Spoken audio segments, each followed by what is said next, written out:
একজন পুরুষের কমপক্ষে ২টা স্ত্রী থাকা উচিত।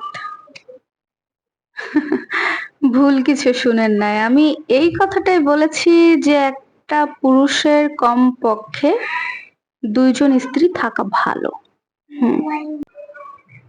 আগে লাফ মাইরা উঠেন না।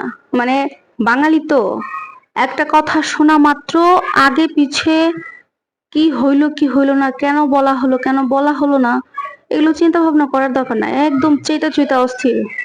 আগে এত চেতবেন না, আগে শুনেন। যে কোনো কথা বলার পেছনে কারণ থাকে, যুক্তি থাকে। আমাদের সমাজে ২ ধরনের পুরুষ চলাফেরা করে। এক ধরনের পুরুষ কারা বলেন তো? এক ধরনের পুরুষ হচ্ছে তারা যারা ঘরে একটা বউ আছে, বউ থাকার পরেও ভাল লাগে না। মানে এক বউ দিয়ে হয় না। কোনো কারণে হয়তোবা সংসারে বনিবনা হইতেছে না, কিংবা কোনো কারণে ভালো লাগতেছে না, হঠাৎ অন্য কোনো মেয়েকে ভালো লেগে গেছে, এখন তাকে বিয়ে করতে হবে। এরকম অবস্থায় ছেলেটা কি করতেছে, হয় বউকে ডিভোর্স করে দিচ্ছে, আদারওয়াইজ বউকে রেখে বউর পারমিশন নিয়ে সবাইকে বলে অন্য একটা মেয়েকে বিয়ে করে নিয়ে আসতেছে, ২ বউকে নিয়ে একসাথে সংসার করার জন্য। এখন সমাজের কিছু আবার স্বনামধন্য গণ্যগণ্য ব্যক্তি আছে, তারা ওই পুরুষের দিকে আঙ্গুল তুলবে, ওই বেটাই তো লম্পট, দুশ্চরিত্র, ওই লোক যদি ভালো হইতো তাহলে কি আর বউ রেখে একটা বিয়ে করতে পারতো? এরকম প্রশ্ন তার দিকে ছুড়ে মারা হয়। এখন পুরুষটা কেন ২টা বিয়ে করতেছে এটা তারা খুঁজতে যায় না। অনেক সময় হয় যে তার স্ত্রী সম্মান করে না, অবহেলা করে, সে কারণে বিয়ে করে। আবার কোনো কোনো ক্ষেত্রে ভালো লেগে গেছে বা কোনো একটা কারণবশত বিয়ে করা লাগতেছে, বিয়ে করে ফেলতেছে। বিভিন্ন কারণে বিয়ে করে পুরুষ।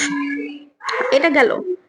আরেকটা পুরুষের যে আছে সেটা হচ্ছে বউ আছে সুন্দরী বা যেমনই হোক, ঘরে একটা বউ আছে, তারপরেও মানে একটা দিয়ে হয় না, বাইরে আরো ১০ পরিবারের ১০ বউয়ের সাথে তার সম্পর্ক করা লাগে। সে বিয়ে করবে না, সে আবার একটু গভীর জলের মাছ।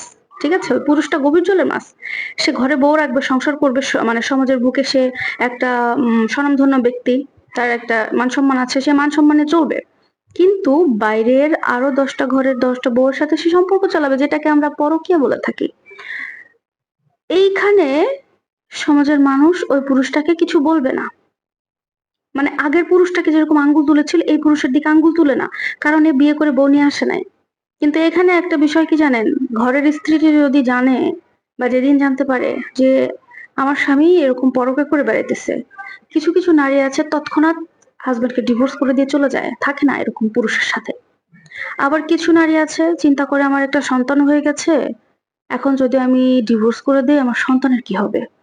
তো এই চিন্তা করে অনেক নারী থেকে যায় মাটি কামড় দিয়ে। আবার কিছু নারী চিন্তা করে আমার বাবার বাড়ি গরিব, বাবা বেঁচে নাই, ভাইয়ের সংসার যাইতে হবে, সমাজের লোক কি বলবে, মান সম্মান চলে যাবে, নানান চিন্তা করে কিছু মেয়ে থেকে যায়। কিন্তু থেকে গেলে কি হবে? মন থাকে না, ওই সম্পর্কের মধ্যে কোনো বিশ্বাস থাকে না, শুধু শরীরটা থাকে।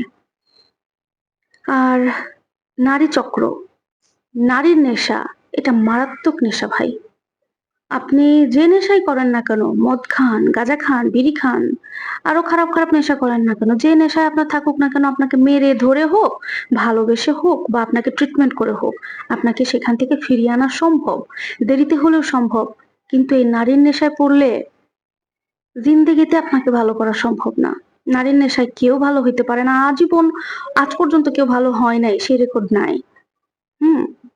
নারীর নেশা এতটাই খারাপ নেশা, নারীর নেশা মানুষকে ধ্বংস ছাড়া ভালো কোনো কিছু করতে পারে নাই আজ পর্যন্ত। অন্তত আমি আমার এই জীবনে তো দেখছি যতটুকু। তো এই জন্য আপনাদেরকে বলি যে আপনাদের যদি ১০টা লাগে আপনারা বিয়ে করেন, ঠিক আছে, আপনাদের যতগুলা মন চায় আপনারা বিয়ে করেন, সমস্যা কি? তারপরে পরকীয়া এগুলো বাদ দেন। এত মানুষের জীবন ধ্বংস করে আপনাদের লাভটা কি? পরকীয়া কি ভালো জিনিস? পরকীয়া করে আজ পর্যন্ত কে কোটিপতি হইছে বলতে পারবেন? হয় নাই। দিন শেষে তাকে ধ্বংস হতে হইছে। সো আপনার যদি লাগে ভাই ২টা বিয়ে করেন, তাও ওই পরকীয়ার মানে জখম থেকে রেহাই পান, মুক্তি দেন নিজেকে। ঠিক আছে? এই জন্যই আসলে বলছিলাম যে একটা পুরুষের ২টা বউ ভালো থাকা, অন্তত চরিত্রটা ভালো থাকবে, পরকীয়া থেকে বেঁচে যাবে। সো আপনাদের কাছে যদি কোনো মতামত থাকে অবশ্যই আমাকে কমেন্টে জানাতে পারেন। ভালো মন্দ সব মিলিয়ে জানাতে পারেন। ভিডিওটি ভালো লাগলে লাইক কমেন্ট করে অবশ্যই পাশে থাকবেন, শেয়ার দিতে ভুলবেন না। আল্লাহ হাফেজ।